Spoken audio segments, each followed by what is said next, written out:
সকালের চাটা আমি বসিয়েছি, কারণ মা বললো আজকে আমার হাতের চা খাবে। আর এদিকে দেখো মা কাঠের জালে ভাত বসিয়ে দিয়েছে। সাধারণত গ্যাসের জালে আমাদের খুব কমই ভাত রান্না হয়। এদিকে চাও ফুটে গেছে, মাকে এক কাপ চা দিয়ে দিলাম আর আমি বাটিতে করে নিলাম। বাটিতে চা খেলে তাড়াতাড়ি চাটা ঠান্ডা হয়।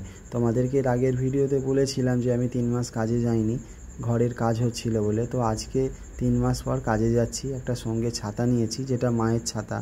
আমার ছাতাটা ভেঙে গেছে। তো বাইরে প্রচণ্ড রোদ্দুর, তো কতটা রোদ্দুর দেখি এখন।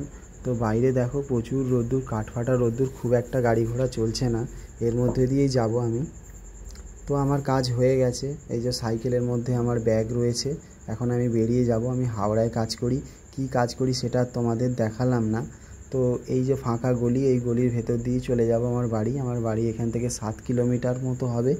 তো পরে একদিন সময় হলে কি কাজ করি, কোথায় করি, সবটাই দেখাবো। তো এখন এই গলি ধরেই আমাকে এগোতে হবে। আর এই যেতে যেতে দেখো প্রচণ্ড পরিমাণে ঝড় বৃষ্টি শুরু হয়ে গেছে। এত পরিমাণ ঝড় হচ্ছে যে সাইকেল চালানোই যাচ্ছে না। তাই একটা দোকানে চায়ের গুমটির সামনে দাঁড়িয়ে গেছি। তারপরও ভিজে গেছি, মানে বুটগুলো যে পরেছি পুরো ভেতরে জল ঢুকে গেছে, মানে স্যাঁত স্যাঁত করছে। আর তার মধ্যে দেখো একটা ভাই কিভাবে আমার পায়ের নিচে বসে আছে। তোমাদেরকে দাঁড়াও দেখাই। এই দেখো কিভাবে বসে আছে।